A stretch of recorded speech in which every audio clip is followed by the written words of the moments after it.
পুরী বাঙালির কাছে আবেগের জায়গা, আর আমাদের এই পুরী জার্নি শুরু হয়েছিল 14ই জুলাই শিয়ালদা পুরী দুরন্ত এক্সপ্রেস ধরে। ইতিমধ্যে সেই গল্প আমি তোমাদের সাথে শেয়ার করেছি আমার আগের ভিডিওতে। আশা করি তোমাদের কেমন লাগলো জানাবেন। আপনারা যারা মিস করেছেন তাদের জন্য ডেসক্রিপশন বক্সে লিঙ্ক দেওয়া হলো। আমার আগের পর্বের জার্নি শেষ হয়েছিল পুরী স্টেশন থেকে পুরী হোটেলে ওঠা অবধি, আর আজকের এই জার্নি শুরু হবে ব্লু ফ্ল্যাগ ব্রিজ ভ্রমণ জগন্নাথ মন্দির দর্শন দিয়ে।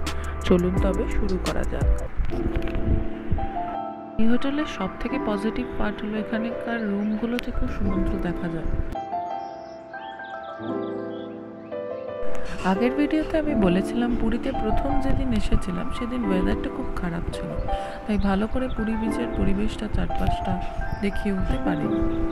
আমরা 3 নাইট 4 ডেজের পুরী ট্রিপে গিয়েছিলাম, আর শেষের দুদিন ওয়েদারটা বেশ ভালোই পেয়েছি। আর একটা কথা বলে রাখি, ভিক্টোরিয়া হোটেলের অভিজ্ঞতা সম্পর্কে জানতে চাইলে খুব ভালো রকমের পজিটিভ এক্সপিরিয়েন্স। মানে এখানকার রুম সার্ভিস থেকে শুরু করে হোটেল ক্লিননেস পর্যন্ত সবটাই দারুণ। মানে আমরা 3 দিনের জন্য ছিলাম, প্রতিদিন ওনারা এসে রুম ক্লিনিং, ওয়াশরুম ক্লিনিংয়ের কথা বলছিল। যখন যা বলেছি আসার দিন থেকে ওনারা সেটা রাখার চেষ্টা করেছে। আমরা যেহেতু লাস্ট দুদিন খুব ভালো ওয়েদার পেয়েছিলাম, তাই আমরা বেশি দেরি না করে আমরা গিয়েছিলাম জগন্নাথ দর্শন করতে। হোটেলের আশেপাশে বা হোটেল থেকে খানিক দূরে অনেক কটা রেস্টুরেন্টও আছে, যেটার কথা আজকে তোমাদের আমি বলবো। তোমরা যদি কখনো পুরীতে যাও তবে সেগুলো ট্রাই করতে পারো। সকালের মর্নিং ওয়াক শেষ করে আমরা গেলাম রুমে। সকালে ঘুম থেকে উঠলে এই ভিউটা দেখলে মন ভালো হয়ে যায় বলুন। এই কারণেই বোধ হয় সমুদ্র বলতে পুরীর প্রতি টানটা অনেক বেশি। যাই হোক, চলুন তবে জগন্নাথ মন্দির দর্শন করে আসি। হোটেলের সামনে থেকেই আপনি অটো পেয়ে যাবেন, ওখান থেকেই অটো বা টোটো ভাড়া করে পৌঁছে গেলাম মন্দির। অটো ভাড়া পড়ে মূলত 80 থেকে 100 টাকার মধ্যে। ওই দেখুন, দূর থেকে মন্দিরের চূড়া দেখা যাচ্ছে। কিছু কিছু পরিবেশ থাকে দেখলেই মন ভালো হয়ে যায় বলুন। তবে একটা কথা বলে রাখি, মন্দিরে মোবাইল ক্যারি করতে দেয় না। মন্দির ঢোকার আগে মোবাইল কাউন্টারে জমা দিয়ে রাখতে হয়। বাট আমরা যেহেতু বৃষ্টি পেয়েছিলাম, তাই দেখলাম ওরা ছাতাও সাথে করে নিয়ে মন্দিরে ঢুকতে দেয় না। তাই আমরা বাইরে থেকে রেনকোট কিনে নিয়ে এসে বৃষ্টির জল এড়াতে ওটা পরেই মন্দিরে গিয়েছিলাম। মন্দিরের 2টো এন্ট্রি গেট। কাউন্টারে ছাতা, জুতো, মোবাইল এইসব জমা দিয়ে ভিতরে ঢুকতে হয়। ভিতরটা এতটাই বিশৃঙ্খলা থাকে যে ঠেলাঠেলি না করে মন্দির দর্শন কখনোই হয় না। আমি সেবার মোবাইল ক্যারি করেছিলাম, তাই সামনের রাস্তাটুকুই তোমাদেরকে দেখিয়ে দিতে পেরেছি। যে মন্দিরের রাস্তার উল্টো দিকে দোকানপত্র বসেছে। আমরা রথযাত্রার ঠিক পরে গিয়েছিলাম, তাই রথের অংশটুকুও দেখতে পেরেছি। কত মানুষের অক্লান্ত পরিশ্রমের সাথে মিশে থাকে বলুন। মন্দির দর্শন শেষ করে আমরা হোটেলে ফিরে রওনা দিয়েছিলাম ব্লু ফ্ল্যাগ ব্রিজের জন্য। ওয়েদারটা খুব ভালো ছিল, তাই আমাদের কোনো প্রবলেম হয়নি। হোটেলের সামনে থেকেই আমরা অটো ধরে গিয়েছিলাম ব্লু ফ্ল্যাগ ব্রিজে।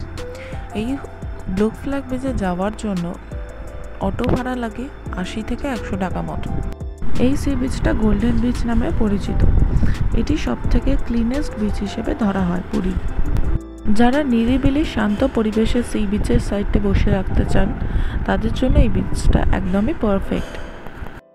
স্বর্গদ্বারের কোলাহল এড়াতে এই বিচে এসে দুদণ্ড বসে থাকাই যায়। যাদের নিজেদের গাড়ি আছে তাদের জন্য এখানে আলাদা করে পার্কিং স্লট আছে। তবে বলে রাখি, একটা জায়গা পর্যন্তই ওরা অ্যালাউ করে যাওয়াটা, তারপর থেকে হেঁটেই সি বিচে পৌঁছাতে হয়। রিসেন্ট এখানে 2-3টা অনেক ক্যাফে খুলেছে, যেটার অনেক ভিডিও ইউটিউবাররা করেছে। ক্যাফে কুকিজ বলে যে ক্যাফেটা খুলেছে সেটি গোল্ডেন বিচে। এখানকার এন্ট্রি টিকিট প্রাইস 20 টাকা পার পারসন। এটাই হচ্ছে এটার ফ্রন্ট গেট, এটা দিয়ে ভিতরে ঢুকতে হয়। এটা golden beach entry ticket counter. এখান থেকে টিকিট কেটে গোল্ডেন বিচে ঢুকতে হয়। এটি ঠিক গোল্ডেন ট্রি হোটেল যেটা আছে তার ঠিক অপোজিটেই। গোল্ডেন বিচের এন্ট্রি প্রাইস হচ্ছে 20, আর যারা চেঞ্জিং রুমের অ্যাক্সেস চান তাদের জন্য 50 রুপিস পার পারসন। এই যে এটাই kind note to beach visitors, যেটা ডিটেলস তোমাদেরকে আমি বললাম। ভিতরে দুদিকে দুটো স্কাল্পচার। চলুন তবে ভিতরে গিয়ে বিচ পর্যন্ত যাই, সমুদ্রের কাছাকাছি।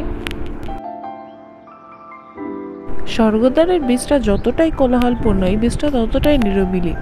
খুব খুব কম মানুষজনই এখানে আসেন। পুরী এলে অবশ্যই ঘুরে আসতে পারো পুরী এই নতুন আকর্ষণ গোল্ডেন বিচ থেকে। পুরী থেকে মাত্র 2 কিলোমিটার দূরে অবস্থিত এই বিচ। স্বর্গদ্বার থেকে অটো বা টোটো পেয়ে যাবে এই বিচে আসতে গেলে। গোল্ডেন বিচ যে সার্টিফিকেট পেয়েছে তার নাম ব্লু ফ্ল্যাগ। ডেনমার্ক থেকে এই সার্টিফিকেট দেওয়া হয়। ভীষণ পরিষ্কার এবং ওয়েল মেনটেন্ড একটি বিচ। খাবার, জল থেকে শুরু করে বাথরুম সব কিছু আছে এই গোল্ডেন বিচটাতে।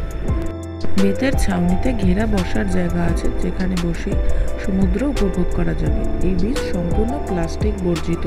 এখানে বাচ্চাদের জন্য রয়েছে পার্ক। পুরীর ভিড় থেকে যদি একটু বিরতি পেতে চান তাহলে অবশ্যই এই গোল্ডেন বিচে একবার ঘুরে আসুন। আজকে আপনাদের কিছু আমি রেস্টুরেন্টের সন্ধান দেব। যদি পুরীতে যান তবে এই রেস্টুরেন্টগুলো অবশ্যই কভার করতে পারেন।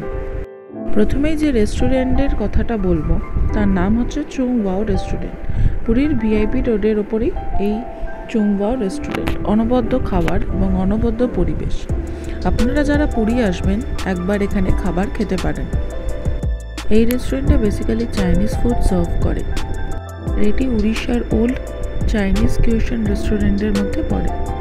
আমরা ওখানে অর্ডার করেছিলাম মিক্স ফ্রাইড রাইস অ্যান্ড কুং পাও চিকেন।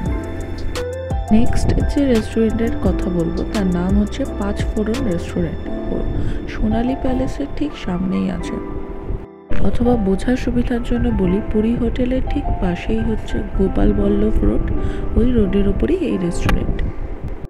এই রেস্টুরেন্টে অর্ডার করেছিলাম কাতলা কালিয়া থালি আর ভেটকি পাতুরি থালি। রেস্টুরেন্টের সবকটা খাবারই ভালো। শুধু আমার আলু ফুলকপির তরকারি ছাড়া বাকি সবকটা খাবারই দারুণই লেগেছে, টেস্টিও বটে। খাবারের কোয়ান্টিটি এবং কোয়ালিটি দুটোই খুব ভালো। তোমরা যদি কখনো পুরী যাও এটা গিয়ে ট্রাই করতে পারো। নেক্সট ডে আমরা গেছিলাম ওয়াইল্ড গ্রাস রেস্টুরেন্টে। হোটেল লি গার্ডেনের ঠিক সামনের গলিতেই এই রেস্টুরেন্ট।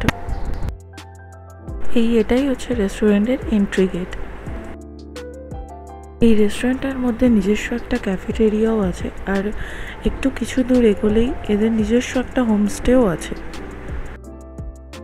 যদি সময় কাটাতে চান তবে এই রেস্টুরেন্টটা বেস্ট অপশন। খাবারের কোয়ালিটি যদি বলতে চান তবে বলবো তুলনামূলকভাবে ভালোই, তবে বেস্ট অপশন নয়। আমরা এই রেস্টুরেন্টে অর্ডার করেছিলাম মিক্স ফ্রাইড রাইস আর চিলি পর্ন। নেক্সট ডে আমাদের ছিল হোটেল থেকে চেক আউট, আর ভিক্টোরিয়া চেক আউট টাইম হচ্ছে 9টা। আমরা ঘুরে ঘুরে বিজয় ইন্টারন্যাশনালে এসেছিলাম খাওয়ার জন্য। এখান থেকে আমরা অর্ডার করেছিলাম পটল পোস্ত, ডাল, ভাত আর একটা পনিরের আইটেম। খাবারের কোয়ান্টিটির ওপর বেস করে বলা যায় দুজনের জন্য এটা পারফেক্টই। টেস্ট হিসেবে খুব একটাও বেশি ভালো ছিল না। আমাদের দুরন্ত ট্রেন টাইম ছিল 8টা। হোটেলে লাগেজটা রেখে চারপাশে ঘুরতে ঘুরতেই সময় কেটে গেছে। চলুন তবে আজকের এই ভিডিওটা এখানেই শেষ করা যাক। এবারের মতো পুরীকে আমাদের বিদায় জানানোর পালা। এই ট্রেনের জন্য অর্ডার করেছিলাম ফ্রাইড রাইস আর ডিম কষা।